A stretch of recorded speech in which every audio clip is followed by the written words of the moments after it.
قرآن پاک ترجمے کے ساتھ آپ کافی کہتے پڑھا کریں، اور خاص طور پہ پچھلے رمضان میں آپ نے یہ بات کہی تھی کہ جی وہ کلپ بڑا وائرل ہوا تھا، بہت وائرل گیا تھا کہ جی ہمارے آپ کے نسلوں میں کسی بابے نے بھی نہیں پڑھا ہونا، تو آپ لوگ پڑھیں قرآن پاک ترجمہ. یہ بات بالکل ٹھیک ہوگی. الگ ثواب کی حد تک اردو میں پڑھیں عربی میں پڑھیں برابر ہے یا اس میں تو ڈفرینس ہے کوئی؟ میرا خیال ہے اردو میں پڑھنے کا زیادہ ثواب ہے.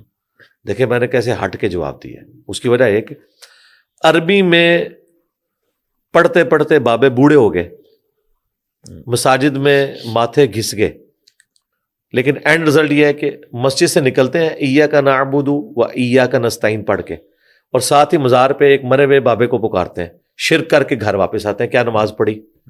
اس کی بجائے اگر انہوں نے ترجمہ پڑھا ہوتا تو ان کو زیادہ فائدہ ہوتا، عقیدہ بھی درست ہو جاتا، ترجمہ پڑھنے کا بھی ثواب. بھائی قرآن کے بارے میں تو محدثین کا فقہا کا اجماع ہے کہ مصحف کو چھونا بھی ثواب ہے.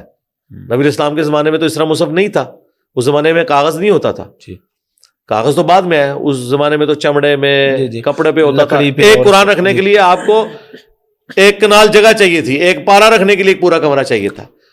لوگ کہتے ہیں اس زمانے میں قرآن اتنے عام کیوں نہیں تھے؟ اسی لیے لوگ قرآن زبانی یاد کرتے تھے. یہ تو بنو عباس کے دور میں جب ہاؤس آف وزڈم بنایا خلیفہ ہارون رشید نے اور سائنس کی بھی ترقی ہوئی، تو انہوں نے کاغذ بنانے کی جو صنعت ہے یہ امپورٹ کی رشین اسٹیٹ سے. انیشلی تو وہ ایک نان مسلم کی اولاد میں سے ایک بندہ تھا، اسے بلایا اور پھر آگے انہوں نے کتابوں کے تراجم کرانے شروع کیے. اللہ کا شکر ہے یہ قرآن کتابی شکل میں ہمارے پاس موجود ہے. اردو ترجمہ پڑھیں، عربی بھی ضرور پڑھیں، لیکن اگر آپ نے صرف عربی پڑھی ثواب کمانے کے لیے اور عقیدے اس کے اڈاپٹ نہ کیے تو بھائی قرآن کا یہ مقصد نہیں ہے.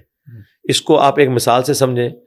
آپ گاڑی ڈرائیو کر رہے ہیں، اسٹیئرنگ آپ کا لیفٹ کی طرف مڑ رہا ہے اور آپ منہ سے کہہ رہے ہیں keep right keep right keep right, تو گاڑی تو جا کے ٹھک جائے گی. یہ کچھ ہو رہا ہے. اس کی بجائے آپ اردو میں کہہ لیں دائیں رہو یا کچھ بھی نہ بولیں لیکن رکھے دائیں کے اوپر، تو آپ کی گاڑی صحیح چل رہی ہے جہاں پہ یہ والا ڈرائیو ہے. تو اصل قرآن کا مقصد سورہ صاد میں ہے کہ قرآن ہم نے اس لیے نازل کیا تاکہ لوگ اس سے نصیحت حاصل کریں اور اہل عقل جو ہے اس کے اوپر غور و تفکر کریں. ہمارے بارے میں شاید علماء سمجھتے ہیں کہ ہم لوگوں کو یہ کہتے ہیں کہ آپ علماء سے قرآن نہ پڑھیں، ڈائریکٹ پڑھیں. نعوذ باللہ. میں کہتا ہوں علماء کے بڑوں سے پڑھیں. جب میں یہ کہتا ہوں کہ احمد بریلوی کا ترجمہ پڑھو تو احمد بریلوی صاحب نے ترجمہ عوام کے لیے کیا، انہیں عربی تو آتی تھی. تو احمد بریلوی صاحب ترجمہ ہماری زبان میں کر کے گئے ہیں. جس طرح صحابہ کرام کو لکھنا پڑھنا نہیں آتا تھا لیکن قرآن عربی میں نازل ہوا، انہوں نے دنیا کو الٹ کے رکھ دیا، دنیا کے امام بن گئے. آج اگر اردو زبان میں احمد بریلوی صاحب نے ترجمہ کیا یا اشرف تھانوی صاحب نے کیا، انہوں نے ہمارے لیے کیا نا. تو کوئی ڈائریکٹ اسے پڑھ رہا ہے تو وہ خود ڈائریکٹ نہیں پڑھا، خود تو نہیں ترجمہ کر رہا، علماء کا ہی کر رہا ہے. کون دیوبندی عالم کہے گا کہ میں تھانوی صاحب سے بہتر ترجمہ کر سکتا ہوں؟ کون بریلوی کہے گا کہ جی میرے پاس آپ درس قرآن حاصل کریں، میں آپ کو احمد بریلوی سے بھی بہتر ترجمہ کر کے بتاؤں گا. ہاں جہاں دقیق مسائل آئیں جو عام بندے کی ضرورت نہیں ہے، نکاح طلاق کے یا اور مسائل، اس کے لیے آپ علماء کی طرف رجوع لائیں. ٹھیک ہے، لیکن قرآن کا پرائمری مقصد یہ نہیں. قرآن کا پرائمری مقصد ہے نصیحت.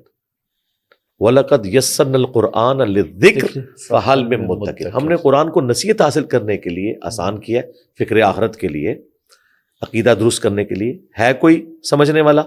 تو الذکر ہے قرآن. اِنَّا نَحْنُ نَزَّلْنَا الذِّکْرَ وَإِنَّا لَهُ لَحَافِظُونَ. اس کے لیے دنیا کی آسان ترین کتاب ہے. ایک ان پڑھ کو بھی سمجھ آئے گی، ایک پڑھے لکھے کو. زیادہ تر جنہوں نے دنیا کی امامت کا شرف حاصل کیا صحابہ کرام پڑھنا لکھنا تو نہیں جانتے. کاتبین وہی بھی مشکل سے کھینچتان کے 40 بندے نکلے جو لکھنا پڑھنا جانتے تھے. ان میں بھی ڈومینیٹ تو 4-5 لوگ ہیں، باقی تو لوگ لکھنا پڑھنا نہیں جانتے تھے. اسی لیے مسند احمد میں ہے کہ غزوہ بدر میں قیدیوں کو چھوڑنے کا جو فدیہ تھا وہ 10 مسلمانوں کو لکھنا پڑھنا رکھا گیا تھا. نہیں لوگ لکھنا پڑھنا جانتے تھے. آج ہم لکھنا پڑھنا جانتے ہیں.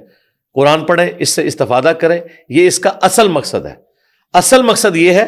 ہاں ثواب یہ اس کا ثانوی مقصد ہے، اصل مقصد ثواب نہیں ہے.